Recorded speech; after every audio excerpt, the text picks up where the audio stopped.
put in a proposal on something they'd like to see happening within Cardano. But this specific one is SIP 1694. But I don't know if I should start or if we should just wait for a couple of minutes for more people, if more people are going to join, I don't know.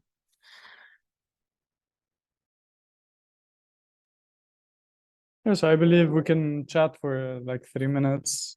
How's Ramadan with everyone?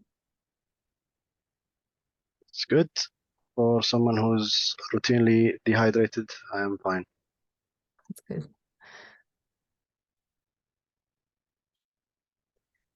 In the meantime, just for to fill these few minutes, just a quick update on Jed and Shen. The supply of Jed has climbed quite surprisingly from around 2.3 million last week. Today is about more than 2.8 million. So $500,000 worth last week.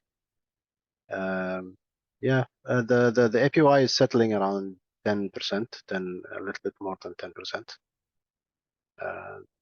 It's fine. It's just stable at that level. That's not bad. How's the experience so far? I've been just holding Shen. I haven't been trading or anything, so I'm just calculating the APY daily.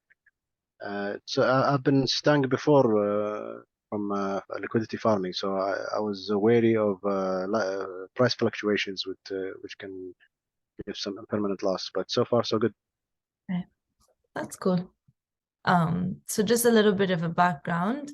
We're in the Voltaire era now. Final era in Cardano, and that's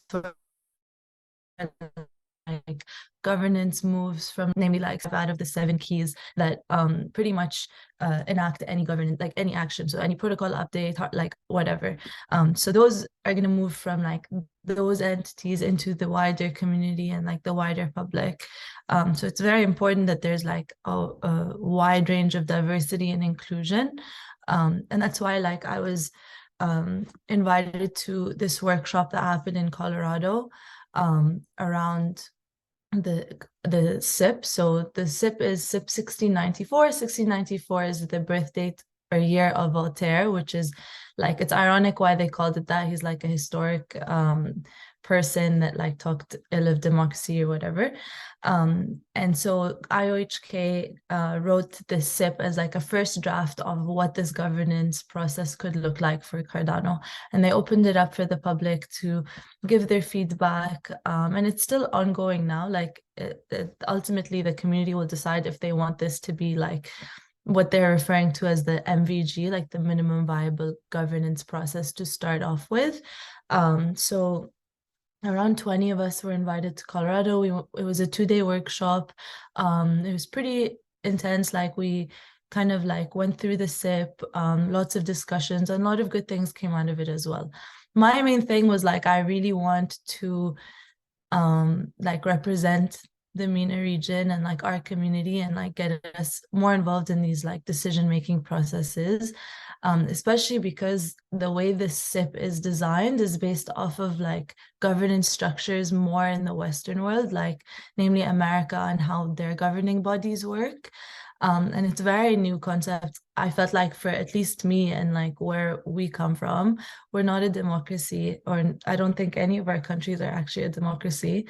So they're like new concepts for us to even like wrap our head around. But I think like it's very well designed in a way that it could include a lot of voices. So I'll just kind of give a quick overview, but if you guys have any questions or like remarks or anything, let me know, or just interrupt me, it's fine.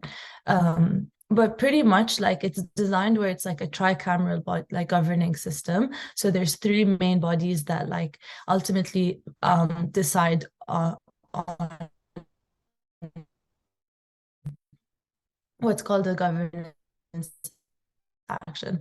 So any ADA holder, and it's just like a proposal, and there's mainly 6 of them. So I'll just name them quickly. Actually, maybe I can start backwards. So the three governing bodies are what's called the Constitutional Committee, the delegated representatives, and the stake pool operators. And those three ultimately will vote yes or no to enact or put forward a governance action. The Constitutional Committee will pretty much be firstly made up of key members of what's called a members-based organization, and they're probably merit, it's going to be merit-based, those organizations or bodies that have been very involved in Cardano, and their main goal is to see if a proposal or a governance action aligns with what's going to be called a Cardano constitution. So this constitution is going to be a document, or I don't know if it's a living document, but a text where all of Cardano's values will be highlighted. And so it's going to be a reference point to how the future of Cardano will be dictated. So that's the Constitutional Committee.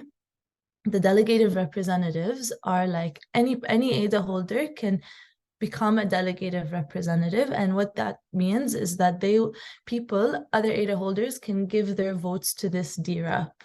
So let's say I decided to be a delegated representative, then you guys can give me your voting power and I'll vote on your behalf.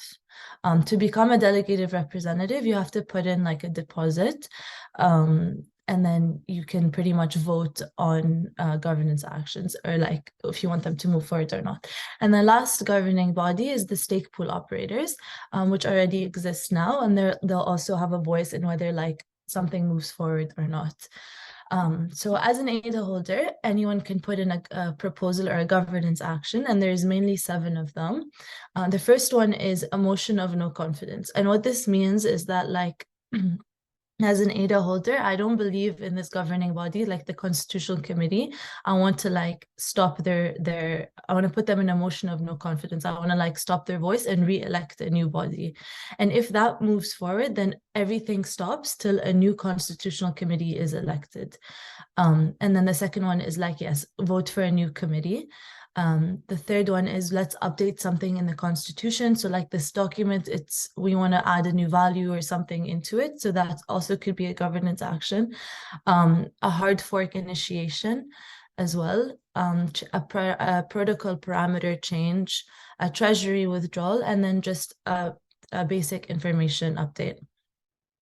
So those are the 7 types of governance actions that could happen by any ADA holder. And then once they go through, the DREPs will vote, the SPOs will vote, and the Constitutional Committee will vote. And then it can either get enacted or not.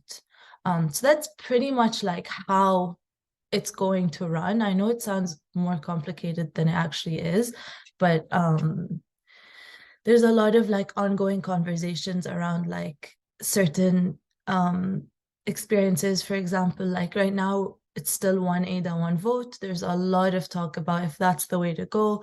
I think it's the only way to go at the time being, because if we wanted any other voting mechanism, quadratic voting, for example, there's we'll need identity. There's nowhere to have identity on the protocol layer. So people are saying it's not right now. And then other conversations, for example, and this is something that I'm thinking very much about because it falls under this umbrella of inclusion. Go ahead, Rami. Yes, has anyone thought about for example, in Project Catalyst, it's you have a certain amount, a minimum amount of ADA in order to be able to not participate, but to vote. So doesn't this make sense? Did they talk about this, or Yeah, so as an ADA holder, you can't actually vote. You will give your vote to a delegated representative to vote on your behalf. So if you don't want to be this delegated representative, if you don't want to be this person that goes through all of these actions and votes on them, you can give your voting power to someone else. That someone has to have a minimum amount of ADA to be a DREP, so a minimum deposit. And that threshold is also still being discussed. What's the optimal number that will stop a huge amount of DREPs and gaming and congestion of the blockchain, but still preserves inclusion, for example. So DREP is a stake pool operator, basically. No, they're another stake pool operators also vote. DREPs, you can be a DREP if you want. And what that means is like, I can give you my vote. I can give you my voting power and you can vote on my behalf. Let's say I have 1,000 ADA. I want to give you 100% of my voting power. So now your vote is plus 1,000 ADA, for example. So it's basically delegated representative. Exactly. But there's confusion because there's delegated representative in Catalyst now. It's not the same DREP, but the same concept. And that's just the concept of liquid democracy. So there's like this huge conversation, and I'd love to maybe have more people join in on this and brainstorm together of like, how do we incentivize people to be DREPs, one, but also how do we incentivize ADA holders to actually give their vote to DREPs and be involved? So there's this one proposed solution of like, right now, when I stake my ADA and I receive rewards, they're saying that they'll stop withdrawal of the rewards unless, as an ADA holder, I vote on one of three things. I either abstain, so I don't want to be involved in governance at all, or I have given my vote to a DREP, or I want to, like, I don't trust the system at all whatsoever, this motion of no confidence, and I want to put my vote in that state. And unless like you've done one of these three things, you won't be able to withdraw your rewards. That's just one solution of like how to make sure, like, one, we're able to capture the involvement in governance. Two, we're actually having involvement in governance at the ADA holder level. So there's conversations like that. There's conversations of like, okay, how many DREPs are not, like, how many DREPs make sense? Like, how do we have enough voices that are capturing everywhere? Especially like, I keep thinking from our side of the world, like, how do we, because not a lot of people have enough ADA, for example. So I think like another important topic is like, what tooling as a community can we create? And I think IOG like want to give out some grants to people that are willing to create those like tools or community tools that will help this process. So what community tooling do we need to like incentivize this sort of participation?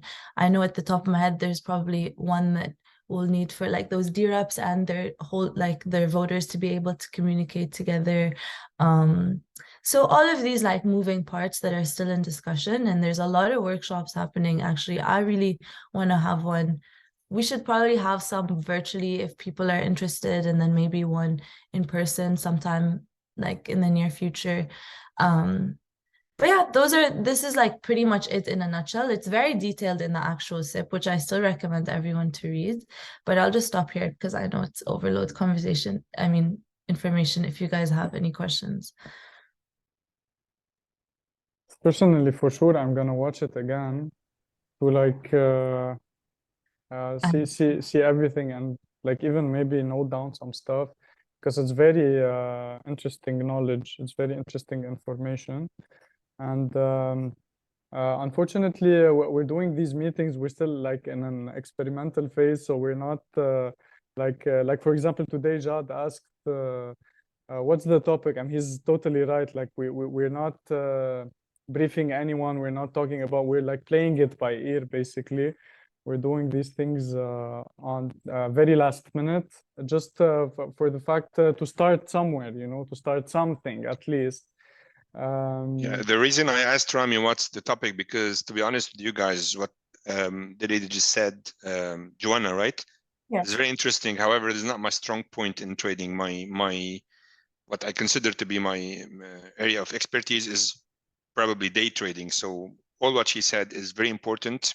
And of course, the more you know, the better, but I really don't have the knowledge of that. So I'm trying to initiate myself into the world of fundamental analytics, not just the technical analytics. And to be honest with you, I have been learning about the Catalyst program not long ago for a very simple reason, is that I have been working on a personal project, and I even established a company for it, that I even created a token for that purpose. And I had a discussion with Nadim where we might be applying for the DAO, for the Cardano community, for the Catalyst project. And the more I know about this, the better it is to find a way and to design our approach towards the community. So I'm sorry I cannot have a lot of input into what I've been hearing because this is kind of new to me, but I cannot say, but it's very interesting. No, I mean, this is another thing as well, is I think like the beautiful thing is everyone's coming at this from different interests. And like, I'm personally trying to find like, how do we incentivize participation? Like, I don't know a lot. I'm not a day trader at all, but I would love to somehow be involved, you know, just like how you wanted to be involved. Because at the end of the day, day like trading, you mean about day trading? Yeah, anything to do with trading. I don't trade at all. Give me an hour and they will start hating you on the group within 10 minutes. I know, but I mean, like the goal of like what I'm trying to say is I think like we at the end of the day, the underlying thing we're reverting to is Cardano. So everything we're doing with Cardano matters, and this is where we all need to kind of be involved together. So yeah, I'd like we should keep doing these community calls, I think, and we should work together on incentivizing more people to participate. That was another huge topic in the workshop as well, of like, what can we do to get increased participation? I know, like, fortunately, our participation is quite low. And sometimes it's within other topics that it's more than others, but I've been brainstorming in my head around as well, like, we run a stake pool. Like, I'd love to introduce some sort of like reputation-based incentivized thing where like the more people join, the more like they can like accumulate some sort of token that could be translated into, you know, I don't know, but I'd love to talk to more people about this because I think it's important for us to be involved. Okay, great. Yeah. I just wanted to thank Juana for going all the way to Colorado. That was a very nice representation, and I wanted to share my thoughts. I've been following the progression of Cardano and the phases since smart contracts. It's been it was thrilling, honestly, watching how it progresses. And I feel, I mean, it was always known that the final stage would be governance. But I do feel that today, for me at least, it's a bit too early to think about governance. I feel that Cardano is still a baby. It's not where it needs to be to as a known force in the crypto world yet. I mean, first of all, we're in year 2 of a bear market, maybe hopefully at the end of it, and then everyone is now talking about ChatGPT. So now people are not talking about blockchain as much as they used to 2 years ago. I'll counter that with like, this is the best time to build. I agree, because I feel I really don't. I feel like crypto can be the antidote to the mass hallucinations of AI. I don't think that AI currently is adding that much value in terms of adding let's say progression to civilization as much as blockchain does. You know, sorry, I'm just gonna add to that. Like, the thing that's very interesting for me personally, like being on like 2 sides of the coin, like being very involved with the experts and like the ones that are like very into the weeds of AI and blockchain and all of that, and then also like working for countries and people that have no idea what this is. There's always this fear of like, when I'm on this side of the world, I'm like, it's fine, we're too early, we have so much time. But then when I'm on that side of the table, I'm like, this is moving so fast, and if we're not trying to at least bring it back and encourage participation and education, we're honestly just going to be left behind. So I'm always like trying to bridge this gap of like, okay, how do we find this balance of like, we're moving so fast, we don't want to be left behind, especially when it comes to things like governance and like where everyone should be involved no matter what. Like, it's not like there's certain criteria for you to have a voice or be involved, you know. So I think this is why I keep stressing on like, we need to somehow encourage like more participation and like conversation around this, because also like I think it's a responsibility of ours, given that we know this stuff happened, to like bring it back, you know, and at least like make sure the people that are involved at the time now are a true voice of like whoever will be involved in the future, in the next bull market or whatever that looks like, you know. But I struggle with finding that like bringing that together. No, I think you hit the nail on the head, yani, exactly right. On one side, people are completely oblivious and they think crypto is a joke. While on the other side, you go to these serious workshops and people are racing ahead and trying to put the constitution. This is way too serious. I mean, people don't know that you exist yet. I think this gap is widening, as you just said. And I think, I mean, we need to really concentrate on bridging the gap way more. I mean, people don't have any idea what crypto is useful for, and they don't. I mean, they're not crazy. They have a point. I have a lot of ADA that I bought over the last couple of years, and that is completely, at the moment, not really doing much. I mean, I will come from explain where I came from. Way back, maybe 15 years ago, I was looking at this website that I called kiva.org. That I saw even Charles himself mention once or twice on his channel. It's basically just a website that people can go in and give mini loans to people who are asking for loans. It's as simple as that. So you put any small amount of money in, and then over time you get it back, and then it recycles. So I've been when I got into crypto, I was one of the first use cases that I was thinking about. Maybe something like this that can happen, that can exist. But I don't see anything on the horizon. Like even when I look at games, all the games that I see on currently popping up, mostly they don't even have playability. It's not even a game that I can play. It's just trying to issue NFTs and collection. So I think we're really lacking in terms of usability. There's nothing out there that I can use my ADA with, to be honest. Yeah, no, I completely agree. Sorry, Rami, go ahead. I was gonna also talk to like direct this opinion to you, Juana. Like you know best. We had one meeting before. Mishari was present. Tay was present. And they mentioned that even until now, stable coins aren't like stable coins, you know. So in the space, even until now, people are like the biggest anchor in all this industry is stable coins, basically. And up until now, it's still not 100%. You're not sure. مثل ما بنقول بتحط ايديك بمي باردة يعني you're totally relaxed and know that you'll be safe, your money will be safe, there's no risk involved. Until now, this is not established in this whole industry, unfortunately, because of the maturity, as quoting Charles, the maturity of the market, or whatever one may call it. So I just need to say bye-bye. I need to go. So thank you for this. Bye-bye. Bye.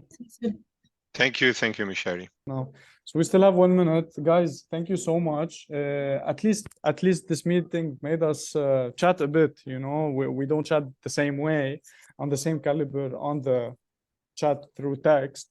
So I would love to do other meetings, and I'll work more on making them a bit more organized. Of course, حسب الوقت وحسب كذا. Anytime. And would love to make a more elaborate CIP meeting about CIP, and another one, a workshop, and another one about trading. Why not? Whatever Jad would like to disclose, of course. Thank you again, guys. Pleasure. Thank anytime. You so much. Thank you, guys. Thank you for your time. Have a good week ahead. You too. Thank you. Bye. Bye-bye. Bye, guys. Bye.